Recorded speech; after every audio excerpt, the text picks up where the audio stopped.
Hay una historia bíblica que trata de dos reyes y dos coronaciones. Un usurpador intenta arrebatar el cetro del poder.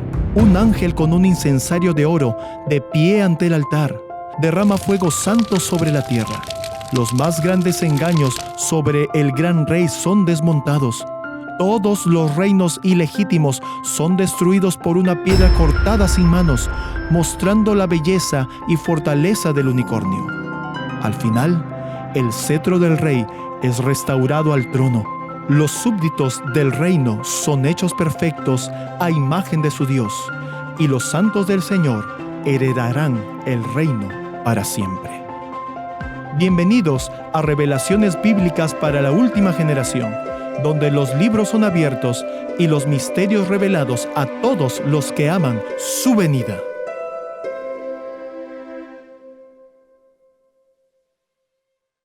Nuestro más grande peligro reside en nuestra tendencia a rechazar más luz, y nuestra única seguridad está en ver y entender por nosotros mismos qué dice Jehová. Elena G. de White, The Signs of the Times, 22 de abril 1889. Con esas palabras, hermanos, vamos a comenzar nuestro estudio de hoy. Soy Marla Ilona. Estoy muy bendecida de estar aquí con ustedes. Solamente quiero recordarles cómo nos pueden sintonizar. DNJ TV, Destino Nueva Jerusalén Televisión. Estamos transmitiendo en Puerto Rico por el canal 77.1, en todo el continente americano de norte a sur, incluyendo la América Central y el Caribe, por satélite, y toda la información sobre nuestro satélite la pueden conseguir en nuestra página web dnj.tv, donde también pueden encontrar nuestra transmisión en directo, todo lo que está saliendo al aire en Puerto Rico o en el satélite en América puede ser visto de igual manera a través de nuestra página web dnj.tv. Nuestro tema de hoy se llama El misterio del cetro del rey, y es el tercer episodio en una serie absolutamente maravillosa que se llama Revelaciones Bíblicas para la Última Generación. Este tema del misterio del cetro del rey es un tema muy importante, está al centro mismo de la controversia entre Dios y Satanás, y tenemos mucho que decir, y por eso este tema se divide en dos partes, y hoy comenzamos con la primera parte. Señor y Dios nuestro, Padre nuestro y Creador nuestro, estamos aquí, Señor, en tu santa presencia, pidiendo la ayuda de tu Espíritu Santo. Queremos, Señor, que seas tú quien hables. Por favor, dirígenos por tu Espíritu, tómanos de la mano, como niños que somos, Señor, y por favor, condúcenos a toda la verdad. Abre nuestros corazones para que podamos recibir toda la luz que tú tienes para nosotros, Señor, en este día. Te lo pedimos y te lo agradecemos por fe, en el santo y poderoso nombre de Jesús. Amén. Tu trono, oh Dios, es eterno y para siempre. Cetro de justicia es el cetro de tu reino. Salmos 45, versículo 6. El cetro de Dios es un cetro de justicia, es un cetro eterno, es un cetro que no podrá nunca ser arrebatado. Nunca ha sido arrebatado y nunca será arrebatado, porque su reino es un reino eterno. Nosotros sabemos que el cetro es un símbolo de autoridad. Todo rey tiene tres símbolos de autoridad: su trono en el cual está sentado, su corona que lleva sobre su cabeza y en su mano derecha el cetro del poder, la vara de autoridad. Jesús siempre llevaba consigo su vara de autoridad, es decir, su vara de pastor. También conocemos la vara de Aarón, que era a base de un árbol de almendra, era una rama de un árbol de almendra, y este cetro de Aarón era un cetro sacerdotal, era reflejo y símbolo de una autoridad sacerdotal. Ahora, en el tiempo del fin vamos a encontrar, y esto es un tema bastante abarcador, que no vamos a poder completamente tratar en el tema de hoy, pero hay una dualidad de poder. Hay un poder sacerdotal, un poder religioso, y hay un poder civil o un poder estatal, vamos a llamarlo así, de un gobierno, de un estado, de una nación, de un reino. Así que estamos en presencia de dos tipos de poder: poder religioso, poder sacerdotal, o bien poder civil, poder del Estado, poder nacional. Todo esto en realidad son temas que nosotros vamos a ir tratando a todo lo largo de esta serie maravillosa que se llama Revelaciones Bíblicas para la Última Generación, y es porque el tema de la autoridad está al centro mismo de la controversia entre Dios y Satanás. Y esta problemática de autoridad se va a reflejar en el tiempo del fin a través de una problemática de adoración.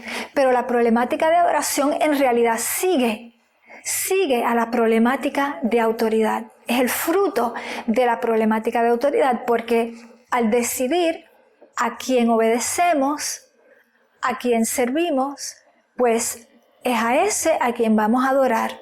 Así que la adoración es fruto del reconocimiento de una autoridad o de la otra.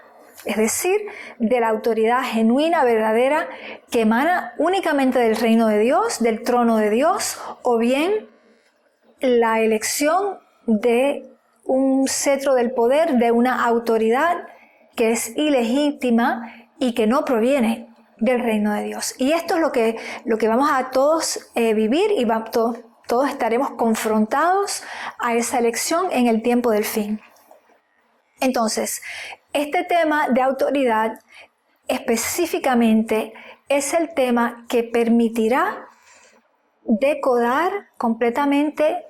decodificar el libro de Daniel. Y este libro, pues vamos a ver a través de nuestra discusión de hoy, es un libro importante para entender a cabalidad todo el desenlace del gran conflicto entre Dios y Satanás en el tiempo del fin. Así que, en conclusión, el tema de la autoridad nos va a permitir descifrar y completamente decodificar las profecías del libro de Daniel que todavía no han sido completamente comprendidas. Y de hecho, la hermana White dice que las profecías del libro de Daniel se extienden hasta la víspera de la gran consumación. Esto lo encontramos en el Review and Herald, 25 de septiembre de 1883, y más tarde vamos a regresar a esta cita. Ahora vamos a empezar a poner el fundamento de este tema. Dios el Padre es soberano supremo del universo y dador de la ley. Él le delegó a su Hijo una autoridad equivalente. Vamos a leerlo en Historia de la Redención 13.2. El gran Creador convocó a las huestes celestiales para conferir honra especial a su Hijo en presencia de todos los ángeles. Su Hijo, estaba sentado en el trono con el Padre. El Padre le hizo saber a todas las huestes celestiales que Él había ordenado que su Hijo, Cristo, fuera igual a Él, de modo que doquiera estuviese su Hijo, estaría Él mismo también. La palabra del Hijo debería obedecerse tan prontamente como la del Padre. Su Hijo, había sido investido de la autoridad de comandar las huestes angélicas. El Hijo ejecutaría su voluntad, no haría nada por sí mismo. La voluntad del Padre se cumpliría en Él. Yo pienso que de esto tenemos abundante evidencia en los evangelios, en particular en el Evangelio de Juan, pero en todos los evangelios Jesús, a través de sus palabras y de sus obras, testifica de esto, que Él no hacía nada por sí mismo, que Él hacía únicamente la voluntad del Padre y que la voluntad del Padre se cumpliría totalmente en Él. En el comienzo de esta serie nosotros estudiamos un tema llamado el misterio de las coronaciones. ¿Y por qué hay tantos misterios? Porque el Señor se ha reservado muchas hermosas verdades, joyas preciosas, perlas raras para su pueblo remanente del tiempo del fin. Así que todavía hay mucho que estudiar, mucho que comprender y mucho que ir a indagar en la palabra de Dios. Y habíamos estudiado en ese primer tema, Misterio de las Coronaciones, una historia real que se desarrolla en el Viejo Testamento entre el rey David y su hijo, el rey Salomón. Y en esta historia, que también es una alegoría de los eventos del tiempo del fin, esta alegoría nos ilustra cronológicamente la secuencia correcta de los eventos del tiempo del fin. Pues en esta historia y en esta alegoría aparece de repente un usurpador sobre el escenario. Y vamos a leer en Primera de Reyes 1. Entonces Adonías, hijo de Haggit, y este era el cuarto hijo de David, se rebeló, diciendo: yo reinaré. Y se hizo de carros y de gente de a caballo, y de 50 hombres que corriesen delante de él. Adonías es un tipo de Satanás, quien muy pronto aparecerá sobre el escenario mundial pretendiendo ser Jesús. Se hará pasar por ángel de luz, por una criatura noble, santa, buena, pero en realidad se trata de Satanás mismo, que vendrá a engañar, si fuese posible, incluso al remanente de Dios. Su propósito es arrebatarle a Dios el Padre y, por consecuencia, a Dios el Hijo, el cetro del poder universal. Vamos a seguir leyendo para comprender todo esto en Historia de la Redención.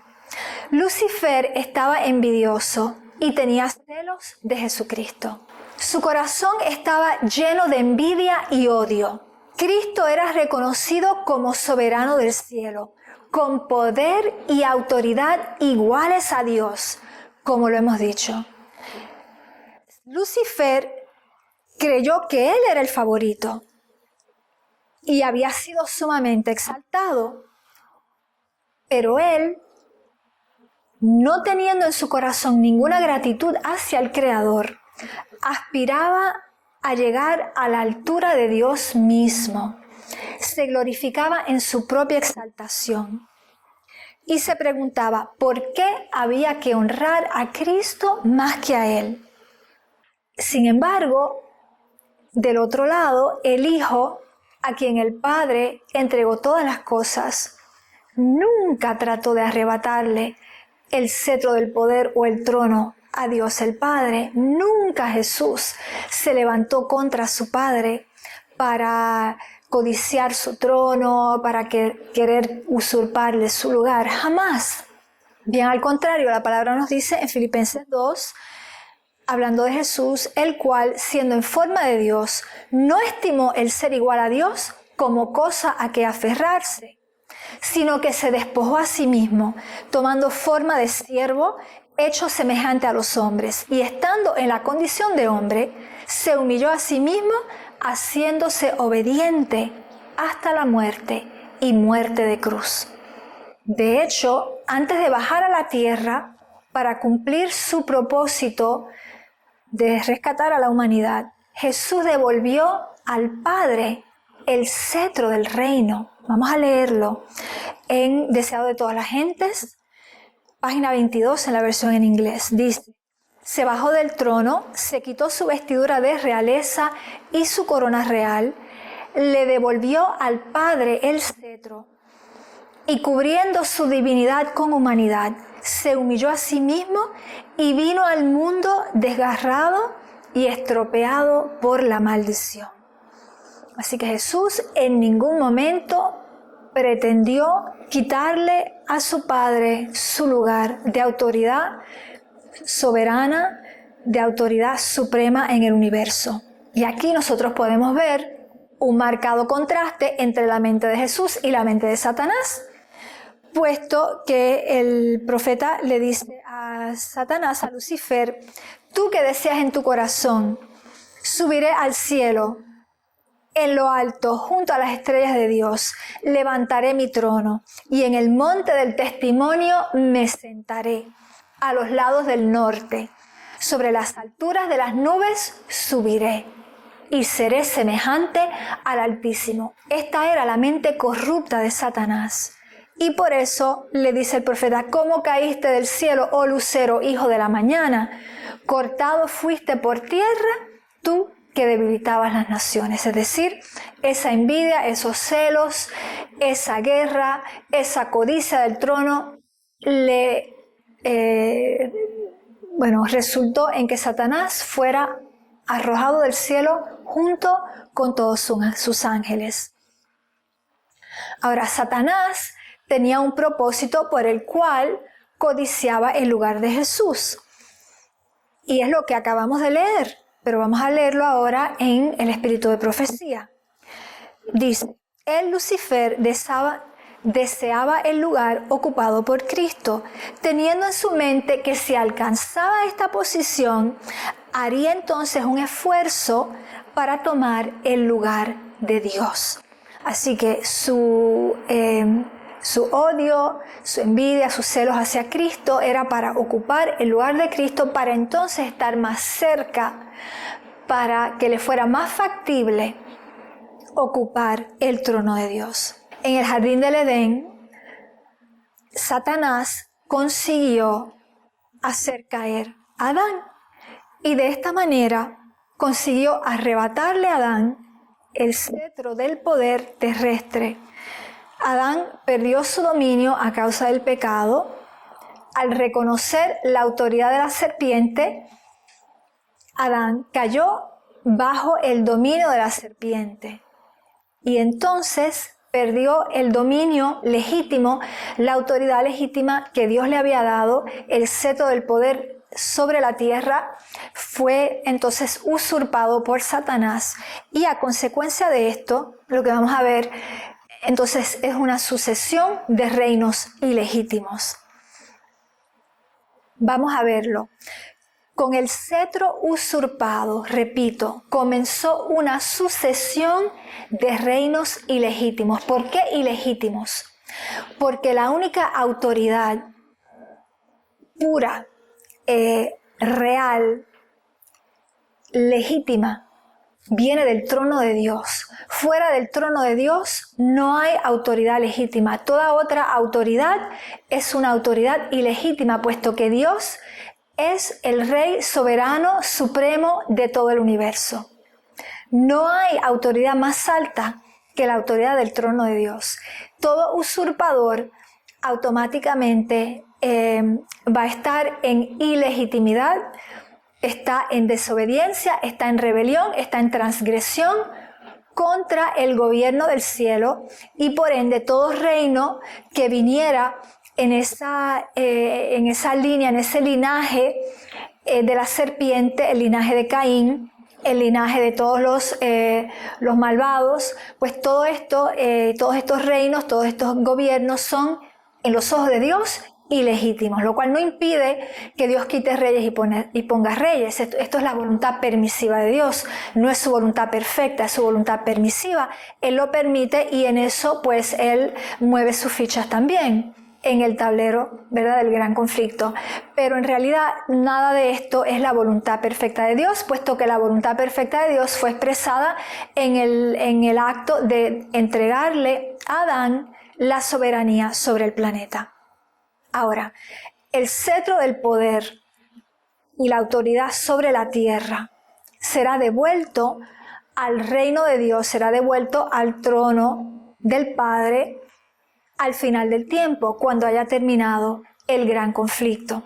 Así que eso es, ¿verdad?, uno de los frutos, una de las consecuencias de la victoria de Jesús, quien tendrá la victoria total sobre el dragón, sobre la bestia, sobre el falso profeta y sobre todos los reyes de la tierra que se van a unir en guerra contra el Cordero y su pueblo.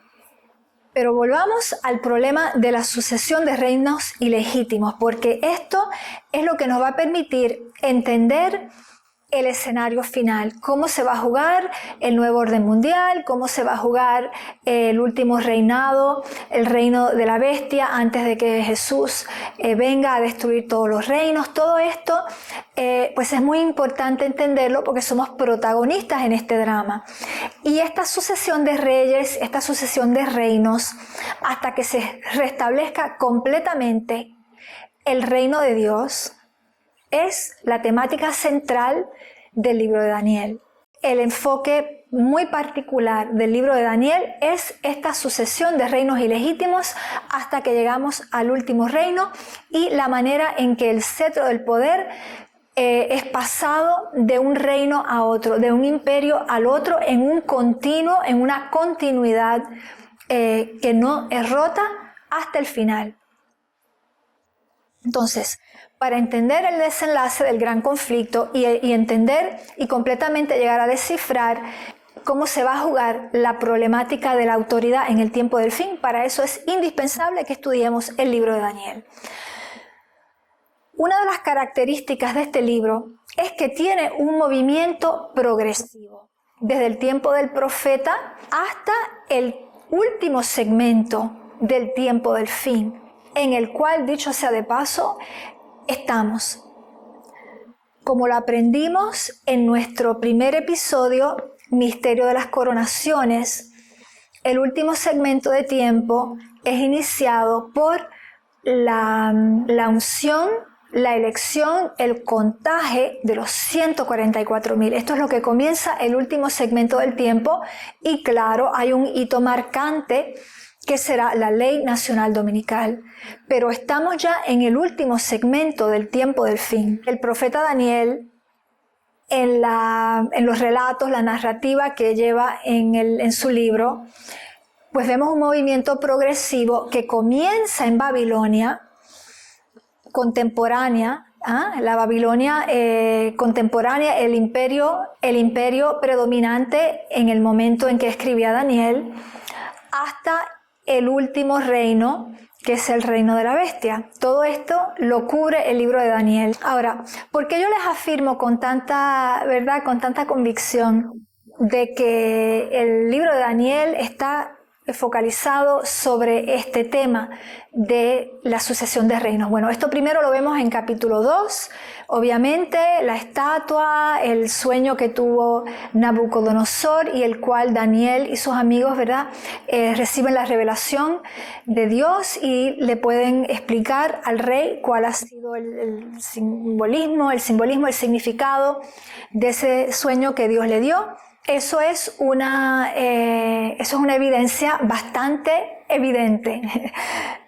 Ahora, hay otras evidencias, hay otras indicaciones que son dadas en el libro de Daniel de manera un poco más codificada. Y vamos a ver aquí que cada capítulo en el libro de Daniel comienza en el primer versículo con una referencia al rey que está vigente en ese momento. Vamos a verlo. Daniel 1 se nos habla de Joacim, rey de Judá. Daniel 2, y estoy hablando del primer versículo. Ustedes pueden tomar su Biblia y empezar a pasar las páginas desde el capítulo 1 hasta el último capítulo del libro de Daniel y ustedes van a ver que en el primer versículo de cada capítulo ustedes van a encontrar una referencia al rey que está vigente en el momento en el cual se desarrolla, ¿verdad?, la narrativa de lo que está sucediendo en ese capítulo. Así que, Daniel 1, Joacim, rey de Judá. Daniel 2, el reinado de Nabucodonosor. Daniel 3, el rey Nabucodonosor. Daniel 4, Nabucodonosor, rey. Daniel 5, el rey Belsasar. Daniel 6, Darío. Daniel 7, Belsasar, rey de Babilonia. Daniel 8, rey Belsasar. Daniel 9, Darío, hijo de Asuero. Daniel 10, Ciro, rey de Persia. Daniel 11, Darío el Medo. Y finalmente, Daniel 12, Miguel el gran príncipe. Nuestro rey Jesús, rey de reyes, señor de señores, cuando Miguel se levanta en Daniel 12, capítulo 1.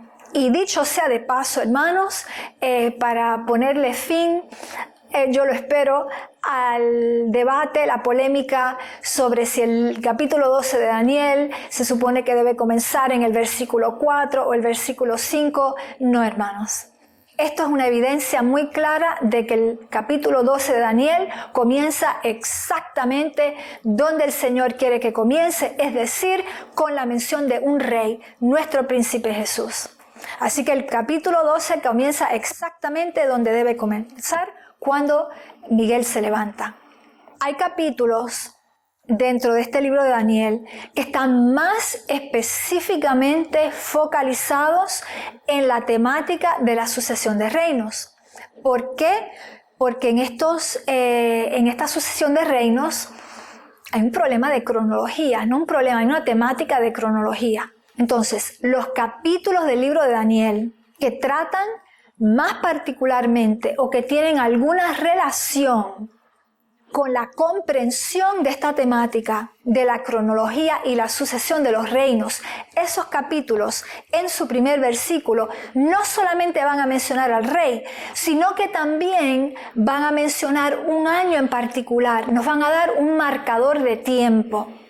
Vamos a verlo. Daniel 1, capítulo clave para entender el resto del libro en la parte escrita en hebreo, que es el libro que estaba sellado, era la parte escrita en hebreo, que apenas se abrió, comenzó a abrirse, no hemos terminado de entenderlo todo, comenzó a abrirse en el 1844 más o menos en esa época, con el movimiento pionero adventista. Entonces vamos a ver en Daniel 1, en el año tercero del reinado de Joacim, rey de Judá. Se nos da un marcador de tiempo en el año tercero. Daniel 2, otro marcador, en el segundo año del reinado de Nabucodonosor. Así que en Daniel 2 tenemos ya la estatua con la cronología de los reinos, ¿no? Desde la cabeza de oro hasta los pies de barro y de hierro. Daniel 7, las bestias que Daniel ve en sus sueños, donde había los vientos y el mar agitado.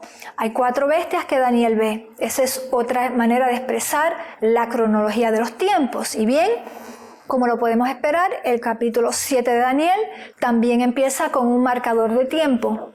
En el primer año de Belsasar, rey de Babilonia. Daniel 8, el sueño de Daniel del carnero y el macho cabrío. En el año tercero del reinado del rey Belsasar.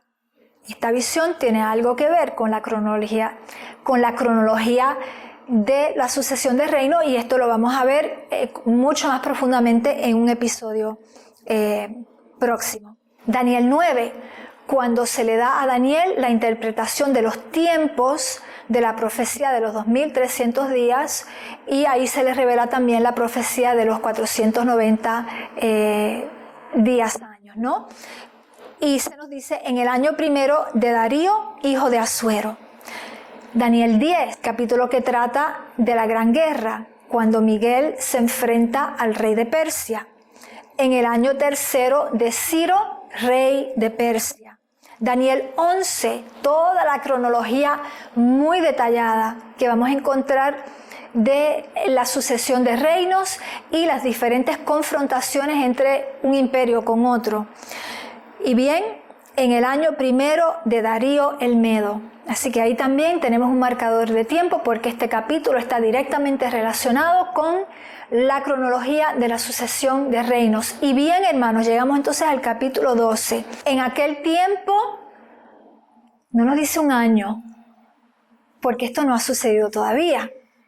Sin embargo, estamos bien en presencia de una cronología. En aquel tiempo futuro se levantará Miguel, el gran príncipe, lo cual va a situar los sucesos que se describen en Daniel capítulo 12 en el tiempo del fin. Es decir, el marcador es cuando se levanta Miguel, al final del tiempo, al momento del cierre de la gracia. Quiere decir que todo lo que se describe en Daniel capítulo 12 son eventos que se desarrollan en el tiempo del fin. Yo espero que esto vaya aclarando algunas dudas que pueda haber existido por cosas que hemos aprendido, pero que tenemos que desaprender. Muchos hermanos y muchas personas que se interesan al estudio de la Biblia tienen temor de estudiar las profecías del tiempo del fin y piensan que en la palabra de Dios o en el espíritu de profecía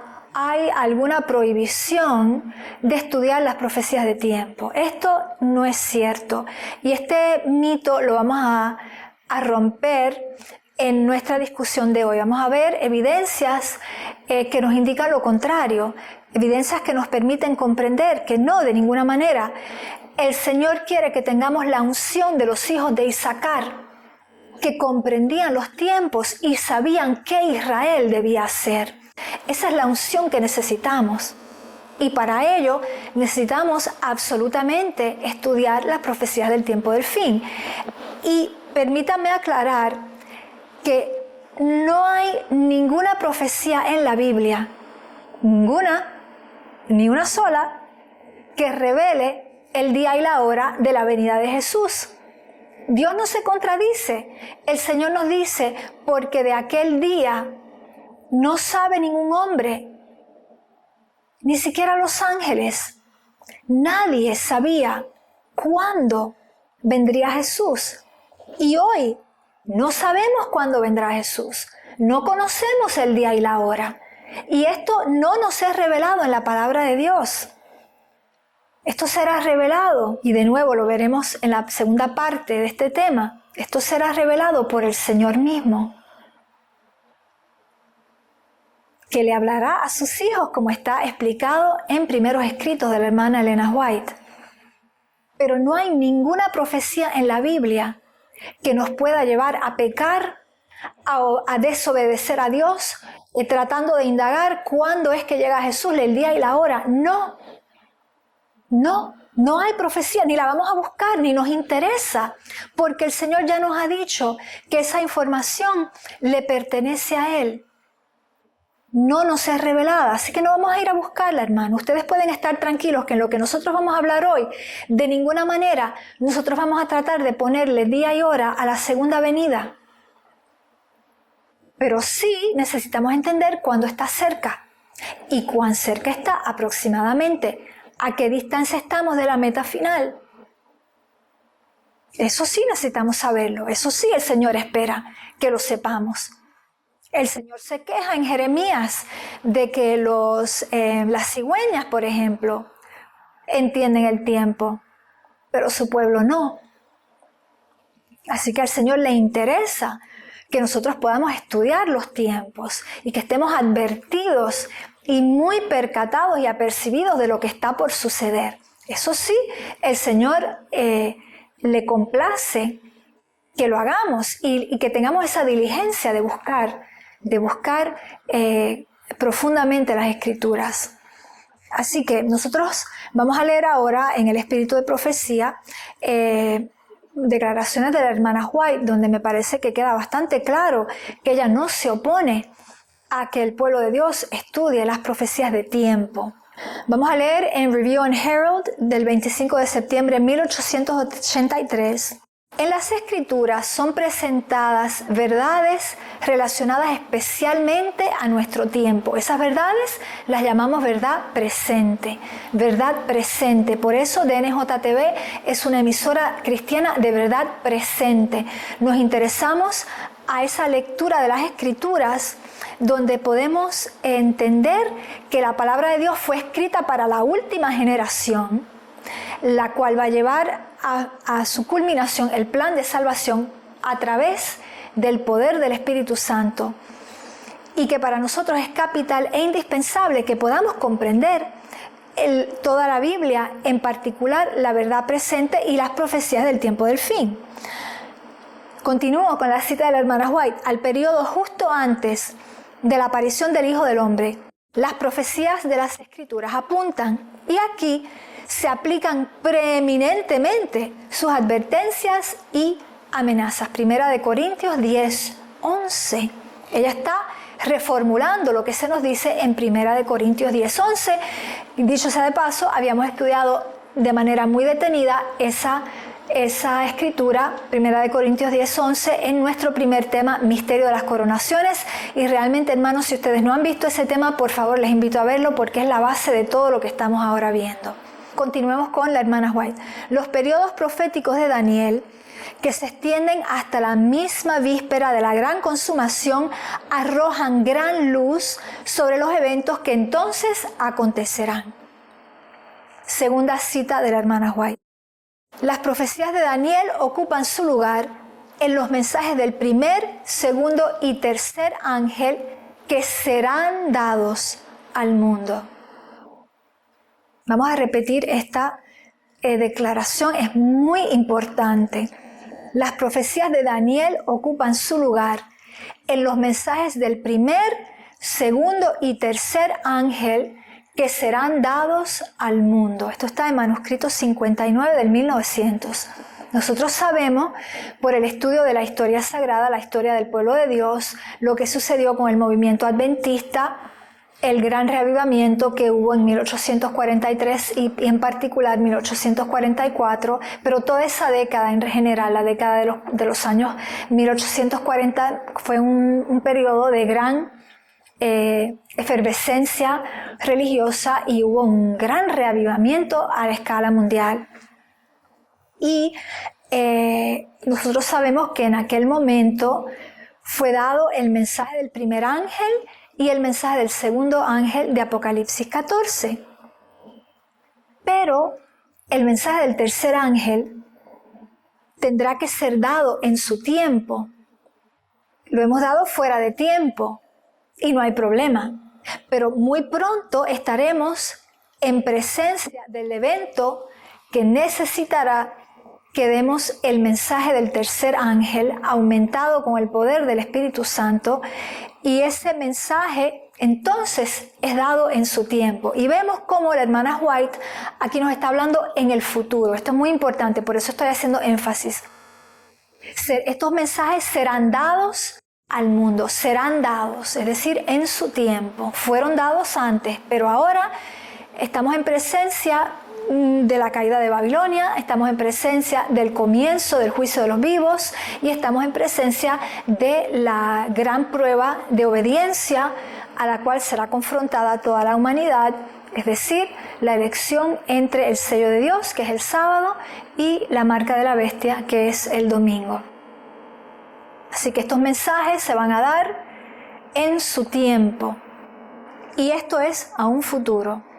Y lo que quiero enfatizar, porque es que lo vamos a ver en un momento, las profecías de Daniel ocupan su lugar en estos mensajes. Es decir, estos mensajes y las profecías de Daniel van la mano en la mano, van juntas. Estas profecías caminan juntas, nos están hablando del mismo tiempo, del tiempo del fin. Y finalmente, la última declaración de la hermana White, que vamos a leer en este momento, dice: leamos y estudiemos el 12º capítulo de Daniel. Es una advertencia que todos necesitaremos entender antes del tiempo del fin. Así que vemos bien que la hermana White no se opone a que estudiemos las profecías de tiempo. Lo que sí ella tenía objeción fue que en su época había hermanos que luego del chasco continuaron tratando de ponerle fecha a la segunda venida de Cristo, cuando ya el tiempo no era una prueba.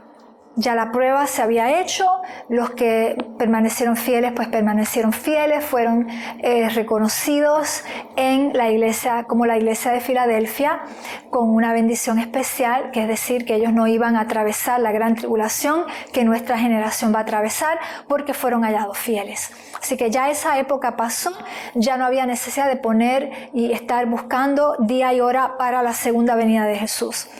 Y eso, hermanos, nosotros lo entendemos, y repito y hago hincapié, no estamos aquí para ponerle fecha y hora a la venida de Jesús, y de todos modos eso sería imposible, puesto que no hay ninguna profecía en la Biblia que nos lleve al evento de la segunda venida. Pero sí, como lo dice la hermana White, hay eventos en estos periodos proféticos del libro de Daniel, hay eventos que nos llevan hasta la misma víspera de la gran consumación, es decir, muy cerca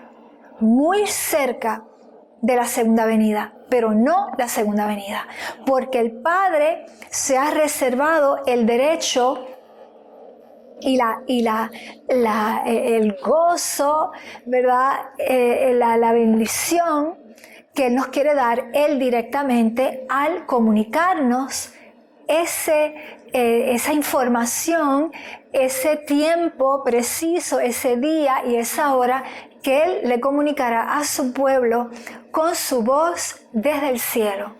Y esto es algo magnífico que ustedes pueden leer en Primeros Escritos de la hermana White. Muchas personas, yo diría, no, vamos a reformular, vamos a decirlo de esta manera.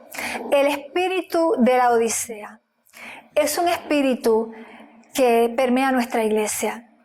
Y de acuerdo a este espíritu, esta visión del mundo, lo tenemos todo, lo hemos entendido todo, todo está claro, no necesitamos nada, no queremos saber más nada porque nos parece que estamos saciados, que somos ricos, que todo va bien, que no tenemos ninguna necesidad de nada. Y esto es un gran error, porque nosotros no podemos pensar de ninguna manera que nosotros hayamos comprendido cabalmente ni la Biblia, ni el Apocalipsis, aunque es un libro revelado, y mucho menos el libro de Daniel, que es un libro que fue sellado hasta hace relativamente poco. Como lo dije antes, lo voy a repetir, la Biblia aún contiene muchos misterios que Dios ha reservado para la última generación. Daniel y Apocalipsis son libros que tienen que ser estudiados juntos, lo cual aumenta un poco más la complejidad. Sin embargo, esto es la base del estudio bíblico, entender que para comprender las escrituras tenemos que comparar espiritual a espiritual. Y esto también ya lo habíamos explicado en el primer tema. Y entonces el libro de Daniel, el cual comenzó a ser abierto en esa década de los 1840, ese libro, hermanos, todavía hoy tiene secretos que necesitamos entender y que es nuestro propósito comenzar a abrir esos secretos, comenzar a revelar esos misterios para que nosotros estemos apercibidos de lo que viene, porque como lo dice la hermana White, hay una gran advertencia en el capítulo 12 de Daniel, el cual todos nosotros debemos entender, puesto que estamos en el tiempo del fin, somos la última generación y nosotros vamos a vivir ese tiempo, ese momento, ¿verdad? Y es para nosotros principalmente esta advertencia. No es para otra generación, es para nuestra generación. El capítulo 12 de Daniel es un capítulo un poco enigmático. Contiene 3 líneas de tiempo que no vamos a leer hoy en detalle, pero sí las vamos a leer en nuestro próximo estudio, en la segunda parte de este tema. Pero vamos a leer 2 versículos muy importantes que ya nos van a permitir entender, bueno, ¿qué es este misterio? ¿Cómo es que está sellado este libro? ¿Cómo es esto? No entiendo. Vamos a leer Daniel 12, versículo 4 y luego Daniel 12, versículo 8. Y dice, pero tú, Daniel, cierra las palabras y sella el libro hasta el tiempo del fin. Muchos correrán de aquí para allá y la ciencia se aumentará. Así que esta parte es muy conocida. Muchos correrán de aquí para allá y la ciencia se aumentará. Pero el versículo comienza diciendo, tú, Daniel, cierra las palabras y sella el libro. Así que lo que quiero que veamos es que aquí hay un doble candado. ¿Está bien? Hay un doble candado, una doble cerradura. Las palabras están cerradas y el libro está sellado. Vamos a ver, versículo 8. Y yo oí, mas no entendí. Y dije, Señor mío, ¿cuál será el fin de estas cosas? Él respondió, anda, Daniel, pues estas palabras están cerradas y selladas hasta el tiempo del fin. Esto es Daniel 12, versículos 8 y 9. Anda, Daniel, pues estas palabras están cerradas y selladas hasta el tiempo del fin. El Señor quería que fuera la última generación la que pudiera tener la revelación de estas profecías. ¿Por qué? Bueno, hay dos razones. En primer lugar, porque íbamos a vivir esto que nos es profetizado.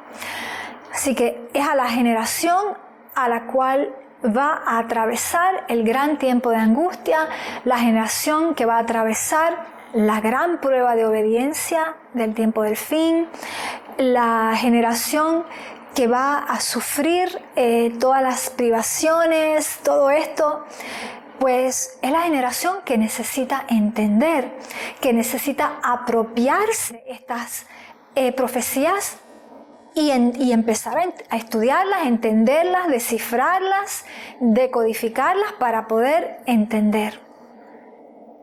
Y la segunda razón por la cual esto es así, de que estas profecías fueron escritas para nosotros, es porque hay un principio profético que dice, un principio de interpretación bíblica también podemos llamarle, que la profecía se entiende cabalmente cuando se aproxima o cuando estamos en el momento de su cumplimiento. Voy a repetir esto. Una profecía se entiende completamente y cabalmente cuando estamos próximos a su cumplimiento o que estamos en presencia de su cumplimiento. Ahí es cuando se puede completamente comprender la profecía. Por esta razón le correspondía no a los pioneros adventistas, que ya están 4 generaciones removidos de nosotros, sino le corresponde a la última generación estudiar hasta la medianoche, levantarse a las 4, 5, 6 de la mañana para estudiar. Nos corresponde a nosotros ir a indagar para hacer emerger los secretos y los misterios que están escondidos en el libro de Daniel. No era la responsabilidad ni el deber de los pioneros, sino es la nuestra. Vamos a seguir abordando este capítulo 12 de Daniel. El comienzo del capítulo, como lo vimos, comienza con Miguel se levanta. Miguel, el gran príncipe, se levanta. Esto, hemos dicho, este acto, este primer versículo, es un marcador de tiempo que ya nos sitúa todo lo que se va a narrar a continuación en el fin del tiempo. Es decir, ni siquiera es el tiempo del fin, porque consideramos que el tiempo del fin comienza, vamos a decirlo, ¿verdad?, de manera generosa, vamos a decirlo así, de manera generosa. Entendemos que el tiempo del fin comienza en 1798 con la herida que se le da a la bestia en su cabeza. Pero de manera mucho más rigurosa vamos a definir el último segmento del tiempo del fin como el fin del tiempo, para diferenciarlo. ¿Está bien? Hay un tiempo del fin y hay un fin del tiempo. Así que nosotros estamos realmente en capítulo 12 de Daniel, estamos ya en el fin del tiempo. Estamos en la víspera de la gran consumación, como diría la hermana White. Entonces, los eventos que ocurren en este capítulo, es decir, el cierre de gracia para el mundo, la resurrección especial, cosas insólitas, ¿no? Algunas cosas son verdades celestes, otras serán visibles y manifiestas, ¿verdad?, frente a nuestros ojos. Pues todo esto sucede casi al final de la historia del mundo. Y la Biblia nos confirma esto en Apocalipsis 10, y en un momento vamos a ir a estudiar de manera más detallada Apocalipsis 10, porque Apocalipsis 10 es un capítulo que está íntimamente ligado y relacionado con Daniel 12. Y hay que estudiar estos dos capítulos juntos si queremos arrojar luz sobre los secretos y los misterios que se esconden en Daniel 12.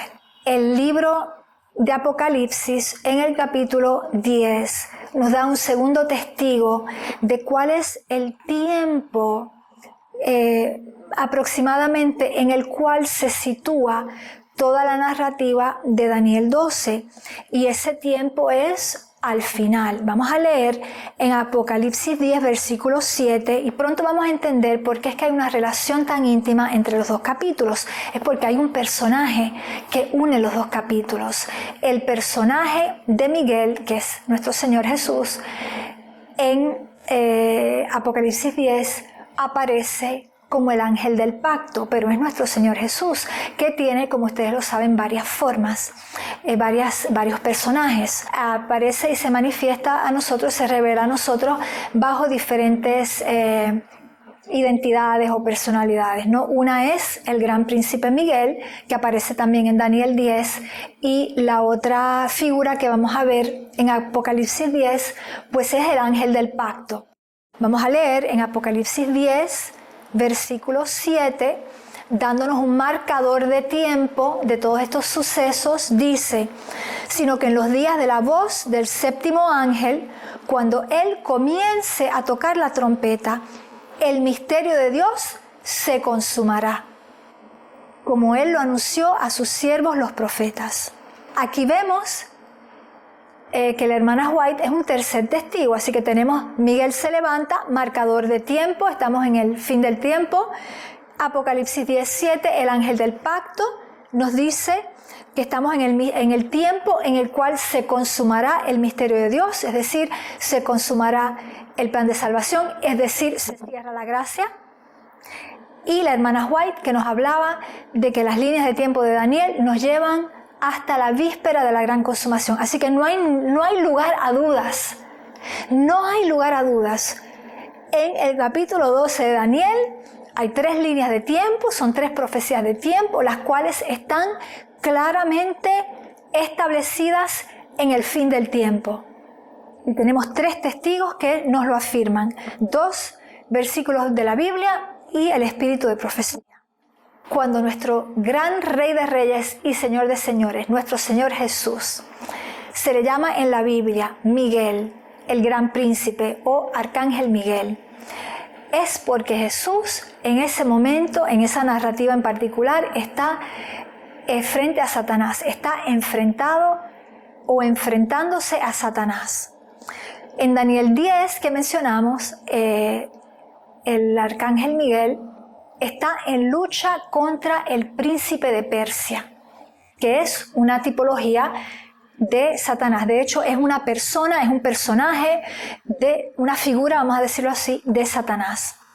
Y en el libro de Judas, de nuevo encontramos a Miguel, quien contiende con Satanás por el cuerpo de Moisés. Satanás estaba reclamando el alma de Moisés y Miguel no se lo permitió, no le permitió que arrebatara el cuerpo de Moisés, sino que Miguel protegió al cuerpo del siervo del Señor. ¿Qué quiere decir esto para nosotros? Quiere decir, seamos claros, ¿verdad? Vamos a decirlo claramente, que si en el primer versículo del capítulo 12 de Daniel nosotros leemos que Miguel se levanta, no dice Jesús se levanta, no dice, pues no sé, nuestro sumo sacerdote se levanta, no, dice Miguel se levanta. Quiere decir, en código es una clave diciéndonos Satanás está en este capítulo. ¿Ok?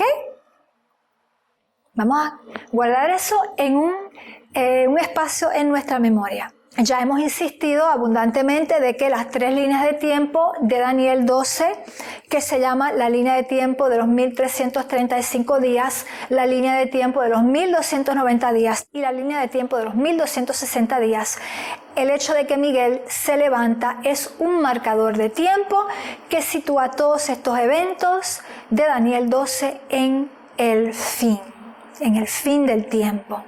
Así que será en nuestra generación. Si no sufrimos una muerte inoportuna, nosotros vamos a vivir esas líneas de tiempo. Y déjeme decirle que será tan difícil lo que viene, tan difícil, que el Señor nos ha dado estas profecías para que literalmente podamos contar los días, que los podamos contar. para que eso nos dé una esperanza y un consuelo de que, bueno, un día menos, ahora faltan 1332. Así de difícil será lo que hemos de vivir, hermanos. Entonces, como un corredor, está demostrado que un corredor que no sabe cuánto le falta para llegar a la meta, es un corredor más propenso a darse por vencido y a salir de la carrera, que un corredor que sabe cuántas millas o cuántos metros le restan para llegar a la meta. Esta es la razón por la cual Dios nos ha dado estas líneas de tiempo. Es para que nos aferremos a ellas, que estemos colgados de estas líneas de tiempo, para que sepamos exactamente dónde estamos parados y cuánto tiempo resta hasta que escuchemos la voz de Dios.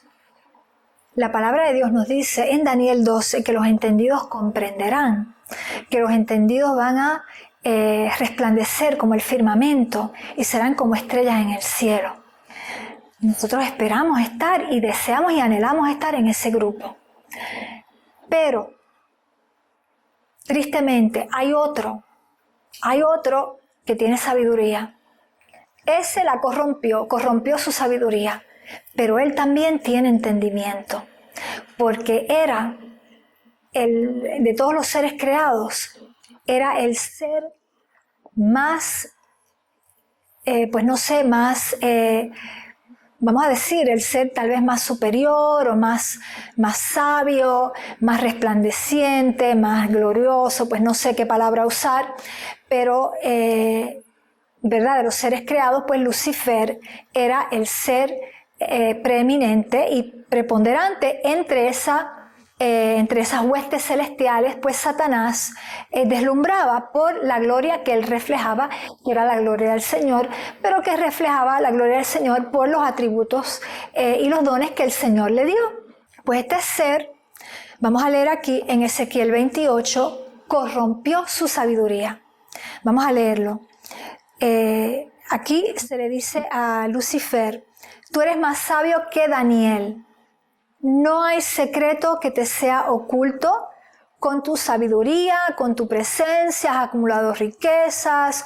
Con la grandeza de tu sabiduría has hecho contrataciones, es decir, has mentido, has engañado, has tratado de buscarte seguidores. Bueno, y a causa de tus riquezas se ha enaltecido tu corazón, es decir, sufres de orgullo. ¿Verdad? Tu falla fatal, lo que te ha hecho caer es tu orgullo y tu codicia. Pero, leamos entre las líneas, no hay secreto que le sea oculto a Satanás. Quiere decir que Satanás entiende incluso las cosas profundas de la Biblia, y él entiende más de lo que entendía Daniel. Daniel repetidamente dice en el capítulo 12, no entiendo cuándo serán estas cosas, cuándo es el fin. Esos son los cuestionamientos y las preguntas que tiene Daniel. Y Daniel no entendía, pero Satanás sí entendía y entiende aquello que Daniel no entendía. Estos secretos que están en la palabra, en Daniel y en particular en Daniel 12, Satanás los entiende muy bien. Y hermanos, es capital para nosotros, si queremos atravesar victoriosos todas las pruebas que se avecinan, es capital que nosotros también entendamos estos secretos que Satanás entiende. Vamos a ir ahora abordando las líneas de tiempo, porque hay algo muy importante que entender. Y es que colocar el cumplimiento de estas líneas de tiempo o estas profecías de tiempo en la Edad Media, lo cual han hecho la mayoría de nuestros teólogos y de nuestros pastores y predicadores, revela una falla mayor, y vamos a verla. Revela una falla mayor. Como dijimos, hay 3 profecías: 1335 días, 1290 días y 1260 días. Y la mayoría de nuestros teólogos utilizan el principio de interpretación de tiempo profético de un día por un año. aplican el principio de un día por un año para interpretar estas líneas de tiempo. Y como 1335 años es un periodo muy largo, pues entonces fatalmente hay que situar estas profecías en la Edad Media. Aquí en este esquema ustedes ven cómo es que de manera clásica se interpretan estas profecías de tiempo. Se dice que comenzaron en el año 508 con el bautizo del rey Clovis de Francia. En su bautizo, el rey Clovis declaró que Francia sería católica. En otras palabras, que Francia iba a apoyar al papado. Y entonces se estima, ¿verdad?, que esto es un evento suficientemente importante para atribuirle el comienzo de la línea de tiempo de los 1335 y de los 1290 días años, ¿no? Según la interpretación donde se aplica el tiempo profético. Y finalmente, el comienzo de la línea de tiempo de los 1260 días ocurriría en el año 538, cuando, y hay un error que hay que corregir, porque se dice que es cuando Justiniano declaró que el Papa era la cabeza de todas las iglesias. Esa declaración, ese decreto de Justiniano, en realidad se dio en el año 533. La publicación de ese decreto es el año 533 y no 538. En el 538 es cuando el papado vence a la última de las 3 tribus arianas que le estaban haciendo oposición al poder del obispo de Roma. Entonces, ustedes ven que 2 de las líneas de tiempo terminan en el 1798 con la herida mortal que es dada al papado por uno de los generales de Napoleón, el general Berthier. Pero entonces miren la falla, miren el problema que tenemos. La primera línea de tiempo culmina aquí en el año 1843. ¿Y cuál es la falla? Que en el año 1843 no hay ningún evento de envergadura profética. Ningún evento de envergadura profética. Ninguno. En el 1843, ningún evento de envergadura profética. Sí, hubo un gran reavivamiento, como lo hubo durante toda esa década, la cual culmina en el 1844 con los chascos y con, ¿verdad?, se reagrupan, entienden las profecías, profundizan, entienden que se trata de un evento celeste, o celestial, no de un evento físico de que Jesús vendría a la tierra, etcétera, ¿no? Pero evento como tal, un evento significativo, en el año 1843 no hay. Entonces, como estas 3 líneas de tiempo son un conjunto, hay que tomarlas en su conjunto porque ellas funcionan todas juntas. Pues si hay una que cojea, pues las otras cojean, es decir, no podemos admitir que esta interpretación de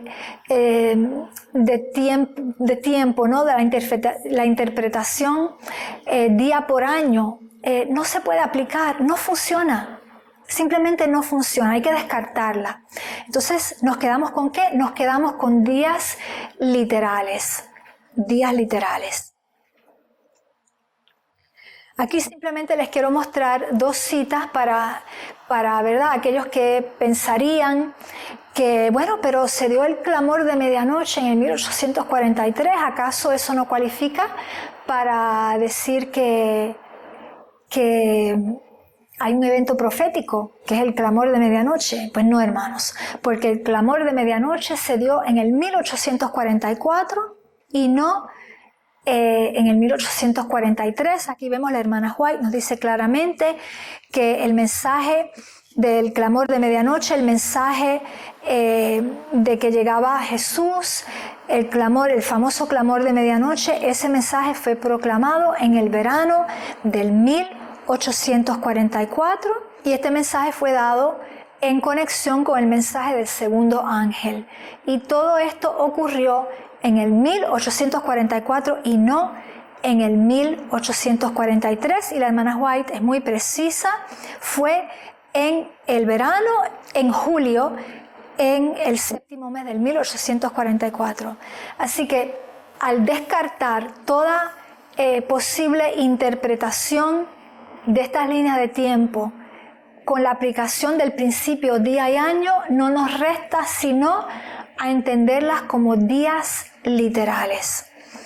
Estas líneas de tiempo son aún futuras y son inminentes. Muy pronto se va a catalizar, ¿verdad? Muy pronto vamos a ver el comienzo de las dos primeras líneas de tiempo. Bueno, la pregunta que nos podríamos hacer entonces es la pregunta siguiente, y yo me la he hecho, hermanos, esta pregunta. Bueno, si el Señor ha permitido que su pueblo remanente, que es el pueblo a quien se le ha dado de manera, ¿verdad?, gloriosa y abundante el espíritu de profecía, si este pueblo por décadas, ¿verdad?, y más de un siglo, ha interpretado estas líneas de tiempo de esta manera, ¿por qué el Señor lo permitió? ¿Por qué es que el Señor ha permitido, ¿verdad?, no ha corregido este error? La trompeta tenía que sonar, por eso es que el Señor permitió toda la efervescencia del clamor de medianoche, todo ese gran reavivamiento, es porque había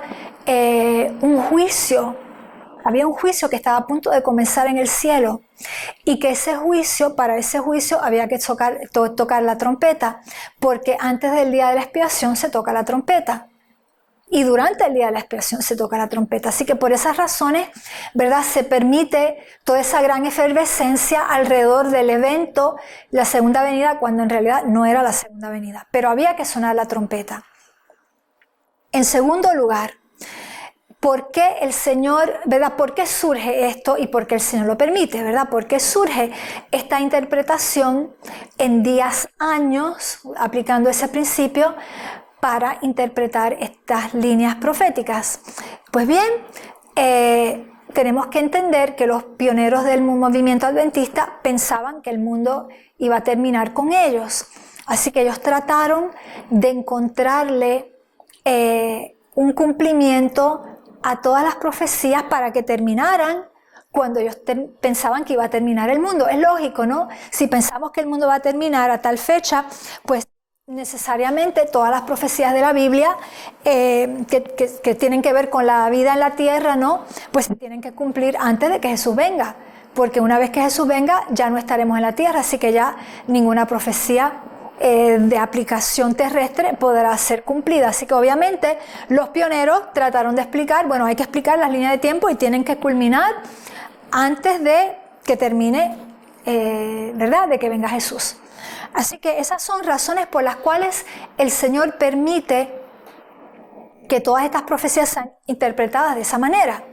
Pero en tercer lugar, hay una razón que me parece la más importante, por la cual el Señor ha permitido que se interprete de esta manera estas líneas de tiempo. ¿Por qué Él se lo ha permitido? Y bien, es por la razón siguiente. Me parece a mí, ¿verdad? Les postulo esto como mi interpretación. El patrón de estas líneas de tiempo es correcto. Aunque la época no sea la época correcta, el patrón de las líneas es correcto, es decir, la disposición de estas líneas de tiempo de esta manera, como ustedes lo ven, conforme a este esquema, a mi entender, es el patrón correcto, es el esquema correcto. En otras palabras, hay dos líneas de tiempo que comienzan el mismo día, 1335 y 1290. Hay dos profecías que terminan el mismo día, la de los 1290 días y la de los 1260 días.